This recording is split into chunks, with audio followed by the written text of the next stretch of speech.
everybody. We have a guest today on Brain Fresh. We have Larisa Harrington. How are you today? I am amazing. I'm so glad to be here with you, Mary. Well, I'm so honored that you are spending your time with us. I know you're a busy person doing a lot of good work in this world. So tell us what your latest offerings are, how you're serving people in this world and beating burnout day by day.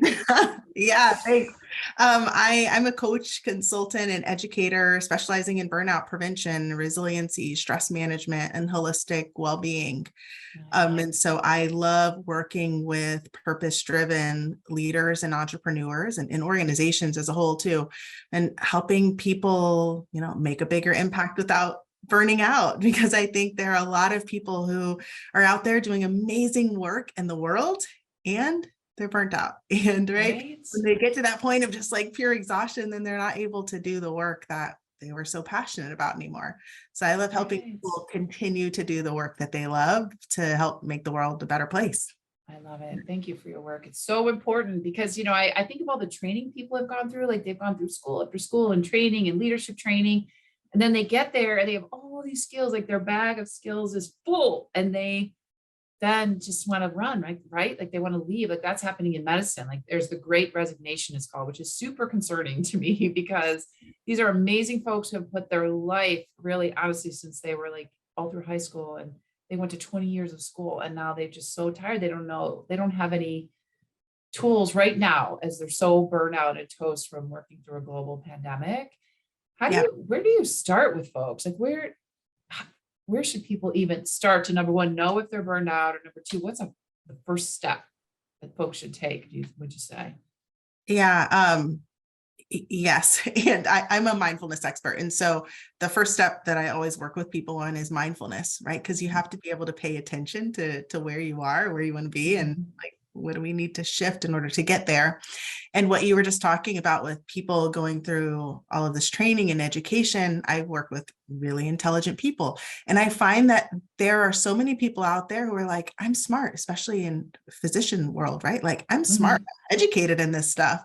And they don't want to bring up the fact that they're struggling. And so part of it is, yes, they're struggling and they're trying to keep it in and they're putting on a smile and pretending like everything is okay when really they're not. And I can't tell you the amount of people who, even when I talk to on that surface level, it's like, oh, I'm fine. Everything is okay, right? But because part of it is lying to themselves and trying to have this face of like, everything's okay. I know what I'm doing. I'm an expert here. And I'm sure, as you know, like even as an expert, we all need support in different areas. Like we don't need to know how to figure everything out on our own. Sometimes we need someone else to help reflect back those blind spots to us, or those areas where maybe we are not as okay as we say we are. So first step, mindfulness, like that, the practice of the present moment awareness without judgment. Like, okay, how am I actually feeling right now? What do I actually need right now? Yeah, I was talking to a young physician and she was saying she's just always on the go, go, go, go, go. And she was feeling bad about many of her roles. Like she was feeling like she wasn't a good mom. She was feeling like she was just working hard. She's always comparing herself to people that are just, again, have all these degrees in it, and everyone on the surface seems like they're okay. And, in the physician world, it's a little tricky because sometimes they ask you on your license renewal, like, are you under mental health care? And so there's some legislation going on, like trying to remove that, because it's like anything. If you have high blood pressure, you want to treat it. If you're not feeling well, we want you to treat it. So 100%, everybody, this is not medical advice, but please get a professional if you're not feeling well and get some professional evaluation. Because again, sometimes as professionals, we're just running and go, go, go, like that young physician was saying to me. And she was really appreciative of working in one of our programs because she just loved the validation that it's a very hard time. It's a hard time. You're trying to raise a family, or, you're young in your career and you're trying to figure it out. Like there's no goalposts. Like there's no like stop sign, like pause here for a minute, like look back, look around. How's it going? It's tricky. So yeah, are there any resources, or have you seen anything work really well for folks? Like how do they do when they pause and get mindful for a minute? Do they have the big aha, or how does it go for folks as they're walking through this journey?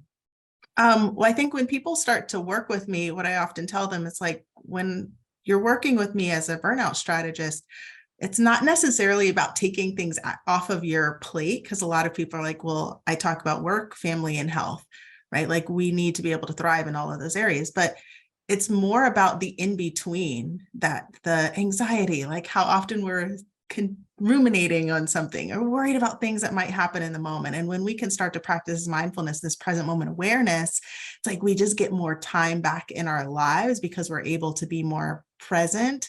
And that's the number one thing I hear from people. Like sometimes they are able to even take on more, but it doesn't feel like more because it's more aligned. They're more present. They're able to be more efficient with the thing it is that they're doing. And so there's more like joy and fulfillment in their life. But again, it has to come from this place of awareness of, what am I actually feeling right now? Because there are simple things. Let's take, meditation or exercise, where you could think, oh, well, I have to meditate for 30 minutes in order for it to be beneficial, or I have to go to the gym for an hour in order for it to be beneficial, versus saying, I'm just going to take 3 deep breaths in between every meeting, right? Like what we were talking about when we started here, right? I can take 3 deep breaths in between, or on my lunch break. I could actually take a lunch break and like go stand outside for a minute, or make sure that I'm hydrating my body or eating foods that are going to make me feel good, right? There are simple, easy things that we can start to implement and integrate into our lives, instead of thinking like, I have to add more to my plate. And I think that's where a lot of people struggle, is they think in order to improve their health and well-being, they have to add more to their plate, versus shifting how we're thinking about it. And then sometimes it does entail like doing that deeper work of, why do I keep repeating these same patterns? Why do I keep Right. struggling in this area? But it's still less work than when people are keeping that stuff within them that they're still struggling with, but they're not acknowledging. Right, right. I love it. Like I heard somebody describe it like bring attention to it and then intention to it. And I thought that makes it really clear. Like bring Yeah. attention to it. I love working with the neuroscience. I love like neuroscience hacks. So like you said, like if you get into a parasympathetic zone, like your relaxation zone, just a little bit throughout the day, you can balance your day a little bit easier. Where generally we're go, go, go, like that young doc was saying. Even an anesthesiologist told me recently, she found if she just went to a window in her hospital, because she's in an OR, that she's in an operating room all day, so there's no windows there, so usually they have no natural light, and there's so much power to nature, right? And so that if they can even just see it, and they've seen that with even like hospital room designs and things, and if you can just see nature and just a tree blowing or something. That's all she did. She didn't even have the time to go outside. She just walked by windows more intentionally. Again, so attention and intention each day. And she found she was a little bit more balanced. She didn't get home so exhausted. So I love these like little small, I always call them like neuro hacks, just ways that we can learn about our neurologic system, what it needs throughout the day and to balance. So I love to focus on professional well-being, as we have our professional lives. Some people say work life. I don't love that term, because I think I'm living while I'm working. So it's not, I'm either working or living, so professional well-being is like, how can you weave that stuff through the day? What have you seen? Like, what are some success stories that you've seen with some of your clients? Yeah. Well, I just wanted to make note of what you were just sharing about, and then I'll answer that Yeah, question, because it was such a perfect example of using that example of going and looking outside for a moment, versus right, often a lot of people are spending way longer than that one moment, or maybe 3 minutes of thinking about, oh, I wish I could be outside, or, oh, right, life sucks because I'm right. in an operating room all the time and I never get to see the light, right? Like the thought patterns around the negativity That's surrounding true. what's actually present, versus saying, what do I have control over? Okay, I can take a moment to walk by the window and look Right. outside, Isn't that amazing? instead of Yeah, just focusing on what is not possible for me. So 100%. what a beautiful example. And I think success stories, really for me, the success stories come around people being more present and enjoying their life. Like a recent one was somebody sharing that she took a mental health day right? She is a leader in an organization. And before, it was like, no matter how she was feeling, she would always push herself trying to be there for everyone else. Like, oh, all these people depend on me at work. All these people depend on me at home.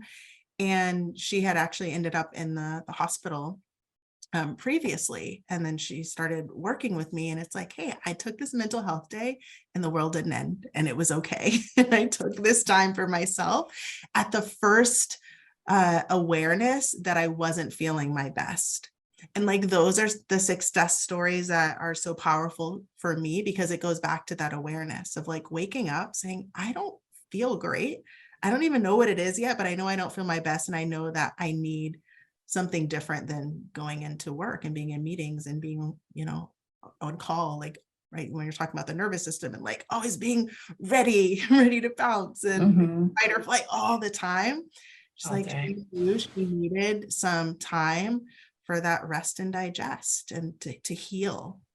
And so I love stories like that. Or another working mom who is sharing like, oh, having more intentional time with kids, like on vacation, actually taking it as a vacation. Whereas before, this person would have been thinking about work and sneaking in work instead of actually being present with her kids when she wanted to be present with her kids.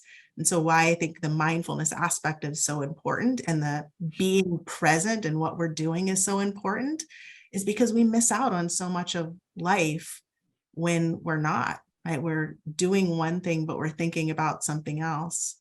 Agree And with you. the constant like switching that's happening, the mind chatter that's always present, versus like, I'm just going to be here fully and aware and have some more enjoyment in life. I think it's just really beautiful when I see those big shifts happening for my clients. I agree with you. I love the words joy and, shifts and enjoyment, because I think like this young doc I was recently talking with, she just thought like she would have to suffer during her years of training and then have fun later. Like she just thought like it was a either or. And again, like you said, that was like the mind chatter, the stories she was telling herself. And she has a, little almost 1-year-old, his birthday is like, coming up. And she was so concerned that she's missing time with him. And so again, you say like, what are the stories? Almost like I say, like pretend there's a book, like what story have you just told yourself that you're not allowed to have fun? You're not allowed to be with him now. Like the time you're with him doesn't count. Like all those are stories. Is there data there? Like, is that real? Is that true? Do you ever have fun during residency? Like, is there time we actually enjoy yourself? Do you make new connections? Do you make new friends and make new colleagues? Are there really special patients you've interacted with? So, I think those stories are really important that we tell ourselves. And on my end of things, my end of life, I just had my 30-year work anniversary. And, people will say, I'm going to be so healthy when I retire. Like when I retire, I'm going to do all those good brain things. I'm going to do so many puzzles and I'm going to do everything. Like, why are you waiting, to tap into these neural powers, right? Do you see people waiting, like thinking they have to do it later? Like they have to learn these things and apply them later? Yes. Yes. I am like so excited about everything you were just sharing. And I think it was before we started recording actually, but talking about the normalizing what you were saying with, oh, well, when you're in a position, everybody is just burnt out. Everybody has to work these hours. Like nobody can have rest, right? Like those stories that we tell ourselves. And there are so many different jobs where that has just what people believe to be true, the stories that they're telling themselves. But just, I think now, especially in life in general, that's where people are with the stories that they're telling themselves, that everybody's struggling, everybody's suffering, everybody's burnt out. There's not enough time for fun. There's not enough time for rest. And so, yeah, so many people are saying, well, once this happens, even not even retirement, but like even after a big thing happens in their business or in their life, after this thing happens, I'll make time for myself. I'll start eating healthier after this. I'll start exercising after this. And then the after this doesn't come. And even people who end up in the hospital, like end up with a medical diagnosis or a doctor saying, hey, like you have to change this now. maybe it'll shift for a little bit, but often when they're not doing that deeper inner work to like heal the parts of them that got them to that place in the first place, they end up right back and repeating those same patterns year Yeah. after year. Yeah. So today's the day. So what's 2 or 3 things somebody could do today, to really tap into some of the powers and to block those stories, or those very in-depth stories that are throughout society? Are there a few things that folks could do today? And then tell us where people can find you, so in case they want to connect with you. Yeah, sure. Can we breathe right now? Can we just do it? Yes.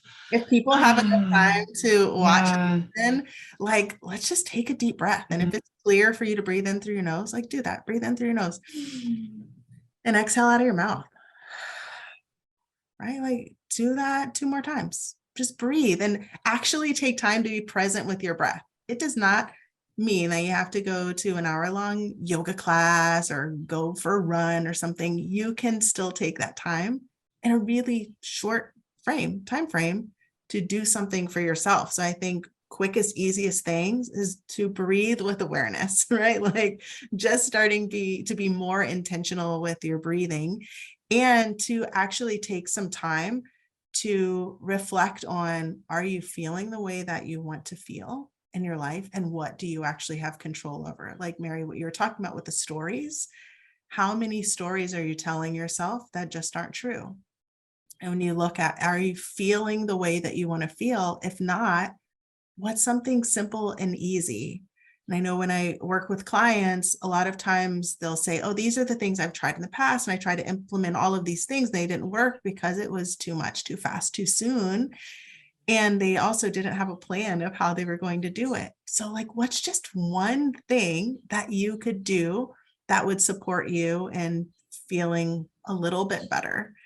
And I talk about self-care as taking action to preserve or improve your own health and well-being. Do you even know what that means for you? Like self-care, again, is like this word that just gets thrown around, but I don't think people are really even clear on what self-care is for each person, because it's not the same as it was for you 20 years ago, maybe, and it might not be the same as it is for your colleague or your significant other. Like we have to be aware of what are those things specifically for me that are going to preserve or improve my health and well-being. So saying, what is one small thing I can do? And so maybe that's going to a window and looking outside at nature, right? Maybe that's just the thing that you do today. But to have that awareness of like, well, what actually brings me joy? What makes me feel the way that I want to feel? And what do I have control over? So that we can start making those little shifts instead of just telling ourselves a story that we have to wait till we retire or when the pandemic is over, or whenever this next thing happens. Like, no, you can start now. I just want to share real quick. A friend just sent me something this morning. It was like, hey, you don't have to start that thing on a New Year's resolution. You can start it on a Monday. And I replied back like, or you could just start right now. Like Today. we have to wait. Like Right. your next breath. It's Be just a false story. like, let's Yeah, I just love it. now. Today. I Today. love it. Thank you for that. I love it.